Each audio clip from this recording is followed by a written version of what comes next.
반갑습니다. 오렌지 카운티 제1장로교회 성도 여러분, 김종규 담임 목사입니다. 앞으로 이 영상을 포함해서 일주일에 한 번 정도 은혜의 조각들이라는 영상 칼럼으로 여러분들을 찾아뵙도록 하겠습니다. 여러분들이 그렇게 오고 싶어하는 교회의 곳곳에서 여러분들의 추억과 여러분들의 그리움이 묻어있는 교회 곳곳에서 하나님의 말씀을 가지고 여러분들을 찾아뵈려고 합니다. 요즘의 사태 때문에 우리의 일상이 완전히 달라졌습니다.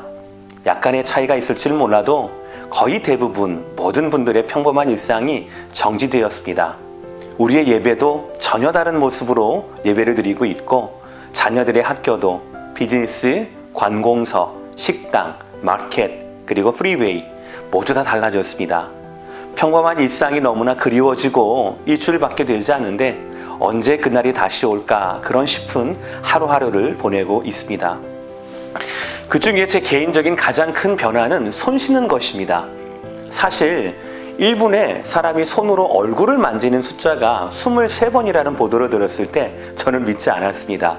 그렇게 많을까 싶었거든요.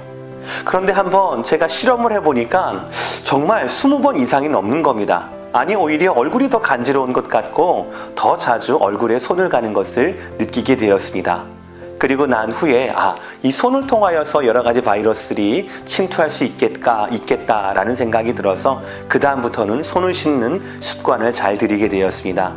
솔직히 말씀드리면 그 전에는 그냥 물에 손을 코팅하는 정도였는데 지금은 아주 깨끗하게 빡빡 닦고 있습니다.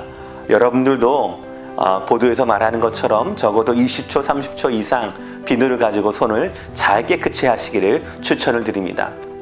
게다가 요즘 마켓을 보면 난리도 아닌 것 같습니다. 저는 이번에 처음 알았어요. 우리가 흔히 얘기하는 생활 필수품, 생필품에 화장지가 들어가는 줄은 저는 이번에 처음 알았습니다. 세니타이저 구하기도 너무 힘들고요. 마스크는 물론이고 화장지, 아이들 일회용 물화장지까지 저는 그동안 쌀, 라면, 물 같은 것이 생필품인 줄 알았는데 이번에 이런 청결 도구들이 생필품 그리고 사재기의 대상이 될 줄은 생각도 못했습니다. 그러나 그만큼 청결이라고 하는 것이 저와 여러분의 생존에 꼭 필요한 부분이다라고 강조가 되는 것 같습니다. 민족적으로 유대인만큼 손을 잘 씻는 민족은 없을 겁니다. 그들에게 손을 씻는 것은 정결법이라고 해서 굉장히 신성시되고 중요시됐던 율법 중에 하나였거든요. 중세 유럽에 페스트라고 하는 병이 유행했었을 때 인구의 3분의 1이 죽었다라고 합니다. 그런데 그 전염병의 발병 원인이 바로 불결 때문이라는 이야기가 있습니다. 그리고 같은 시대에 항상 몸을 청결하게 유지했던 습관을 가졌던 유대인들은 이 페스트에 많이 영향을 받지 않았다라고 하는 그런 보고를 제가 받았습니다. 사랑하는 성도 여러분, 몸의 청결이 이만큼 중요합니다. 잘못된 습관이 있더라면 이번 기회를 통해 저처럼 바로 잡으십시오. 귀찮은 건 딱 질색이었거든요. 그런데 저 또한 이번에 제대로 배웠습니다. 손이 깨끗해지니까 얼굴을 마음대로 만질 수 있게 됐고요.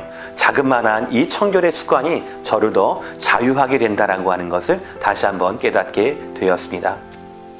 저는 우리가 성도로서 영적인 청결함에도 같은 원리가 있을 것이라고 생각합니다. 산상수훈에서 예수님께서는 이 청결한 자에 대한 복을 마음이 청결한 자는 복이 있나니 그들이 하나님을 볼 것이며 라고 마태복음 5장 8절에 말씀하고 있습니다. 여러분은 지금 이 시대에도 하나님을 보는 복을 누리고 계십니까?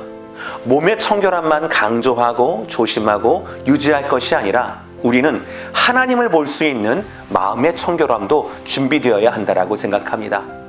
몸의 청결을 통하여서 우리 인체에 들어오는 대다수의 바이러스를 막을 수 있고 그 선한 습관 때문에 우리가 자유함을 느낄 수 있었다면 마음의 청결 또한 우리에게 좋은 영적인 영향력을 줄 거라고 생각합니다. 그리고 생각보다 이 자유함은 더 멋진 일이라고 생각합니다.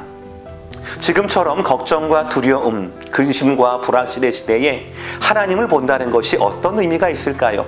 그것은 바로 걱정의 이유가 없어진다는 것입니다. 하나님께서 나를 이 땅에 지으시고 이 땅 가운데 베푸시면서 뭐라고 하셨습니까? 보시기에 심히 좋았더라 라고 하셨어요. 하나님께 있어서 우리의 인생은 기쁨의 대상이 되는 겁니다. 그래서 지금 우리가 어둠에 있다 하더라도 이 어두움은 태양이 없어진 어둠이 아니라 그냥 태양이 잠시 가려진 어둠이라는 거지요. 하나님을 볼 수 있는 자는 이 진리를 믿는 자들입니다. 또한 이 시대에 하나님을 볼 수 있다는 것은 성경에 수없이 말씀하신 우리의 소망이 하나님께 있다라는 것을 증명할 수 있는 기회이기도 합니다. 우리는 그동안 수없이 많이 듣고 고백했습니다. 설교자인 저는 하나님이 소망이십니다를 설교했고, 노래하는 우리 찬양대는 소망의 하나님을 노래했습니다. 그리고 많은 회중들은 이 메시지에, 이 노래에 아멘으로 화답했습니다. 이제 정말 우리의 설교가, 노래가, 화답이 능력을 발할 때입니다. 왜입니까? 우리의 소망이신 하나님을 우리가 이제는 볼 수 있게 되었기 때문입니다. 사랑하는 성도 여러분, 정부의 지시대로, 교회의 방침대로 당분간은 되도록 외출을 삼가하시며 스스로의 청결에 최선을 다하시기를 부탁드립니다. 그러나 또한 동시에 영혼의 청결을 위해서도 애를 쓰시길 바랍니다. 마음이 청결한 자는 복이 있다라고 말씀하셨어요. 건강한 복, 병이 안 걸리는 복이 아니라 하나님을 볼 수 있는 복이 있다라고 말씀했습니다. 그 복을 알고 구하고 누리는 우리 모든 오렌지 카운티 제2장로교회 가족들 되시기를 주의 이름으로 축복합니다. 감사합니다. 다음 주 이 시간에 또 찾아뵙겠습니다. 안녕히 계십시오.